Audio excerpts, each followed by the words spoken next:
What are the objects that define espionage? What secrets lie hiding in plain sight? I'm Alice Loxton, and this is a history of the world in spy objects from Spyscape Studios.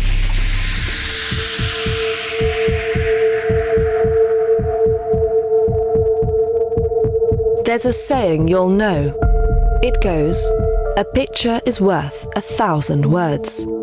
Few understand the truth of that sentiment better than the spy.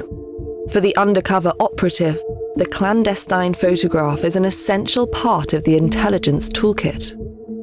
In that spirit comes today's object, directly from the archives of a dead nation, the German Democratic Republic. The story this picture tells was uncovered by the artist Simon Menner, who has long been fascinated by photographs and the secrets they hide. I became more and more interested in the medium of photography, but not as a photographer per se, but more as someone who's trying to figure out the way images are used in contemporary culture. I'm very fascinated by images that are not just what they seem to show. The photograph in question was taken in East Germany at some point in the 1980s. It's a simple image, one so pedestrian you'd be forgiven for passing right over it. To unlock the story within, we'll need to set the scene. We're in East Berlin, where the shadow of the wall looms large. A neat little apartment belonging to a small family. Each morning before she heads to work, the family's wife and mother makes herself a cup of coffee. In the family, she was the only person who drank coffee. And so in the morning, she had this routine that she made coffee, she was cleaning coffee maker, and then she put it back. And the thing was, she was the only left-handed person in the household as well. And naturally, since she was left-handed, the handle was pointing to the left. She completes the routine, gathers her things, and leaves for work. At the same time, her husband heads to the office. Their child leaves for school. The door closes behind them, and the small apartment, moments before so alive with the energy of their morning rituals, lies empty. Everything is still. Later that day, a young man walks along the road outside and stops opposite the block of apartments. He's not due at his appointment until noon, and it's imperative he arrives not a moment before. In the meantime, he takes out a book and begins to read, keeping half an eye on his watch. Just before the hour, he makes his way to the entrance to the block of flats. He walks efficiently, but not hurriedly. He doesn't draw attention to himself. In turn, 3 men all arrive separately. One by one, they climb the stairs and let themselves in to the family's empty apartment.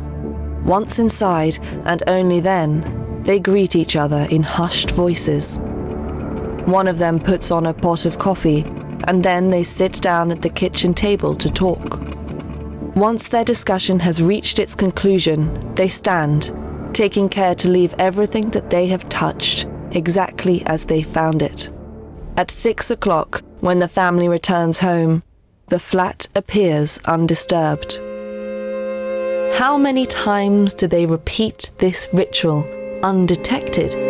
Impossible to say. But one day, something odd catches the woman's attention. It's the coffee pot. Some days she realized that it was strange. The handle was on the right side when she returned home.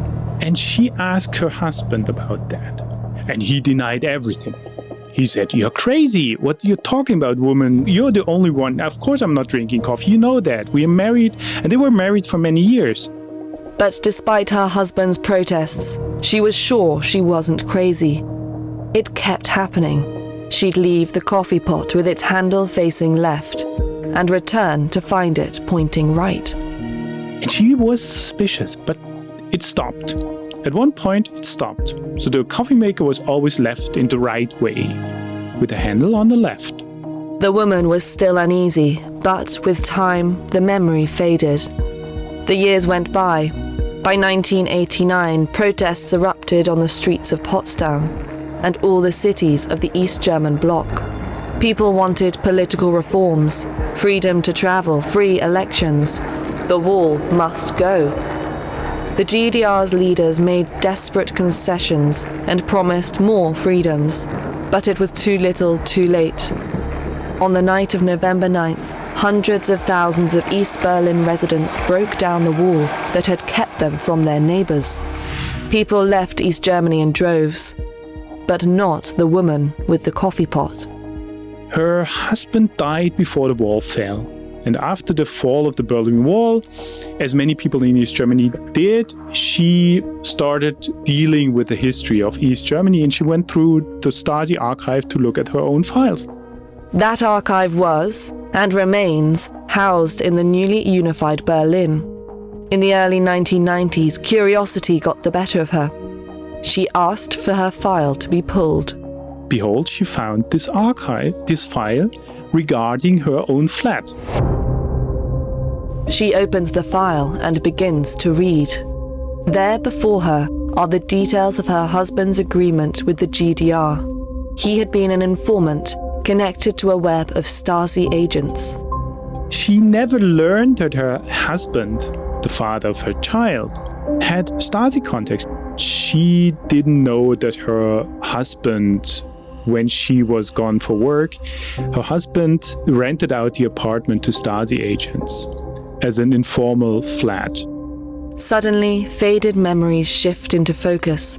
A half-forgotten mystery presents itself, ready for resolution. In the file is a Polaroid photograph. One of the very old ones, the one that your dad might have taken during Christmas or so, the one that magically came out of the front of a Polaroid camera, like these very bulky old Polaroid cameras. This is a strange image because it shows just a coffee maker. It's a mundane image, an image normally you wouldn't take, because keep in mind the Polaroid image was always something that had some value to it, so the image itself, you chose to take the image. The woman recognizes the coffee pot immediately. It's the one she still uses every morning.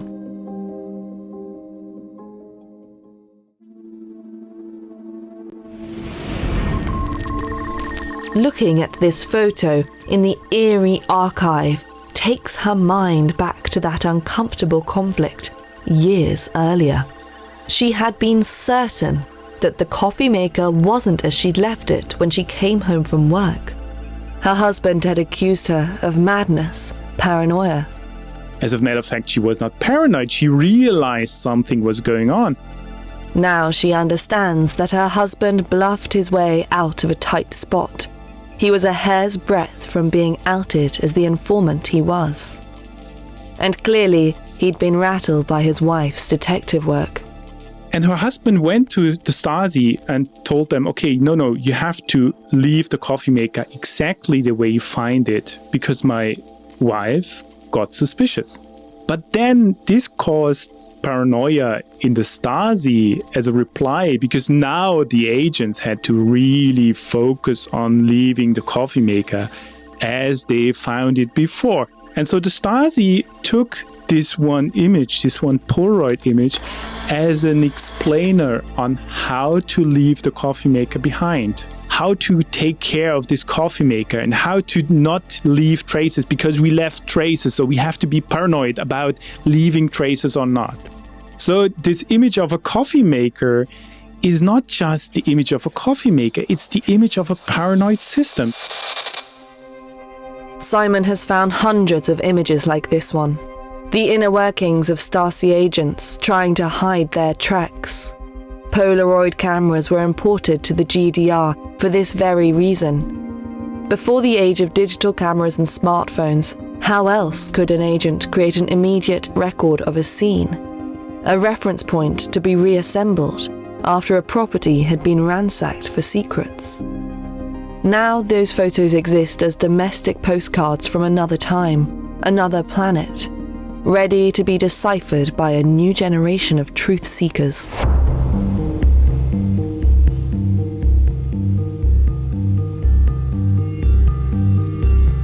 I'm Alice Loxton.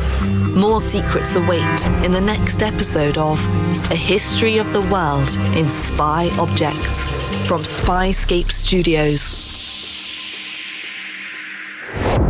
Explore the collection on spyscape.com/spy objects. If you like this podcast, please give it a 5-star rating or leave a review. Ratings and reviews help other people discover the series and help us bring you more episodes like this one.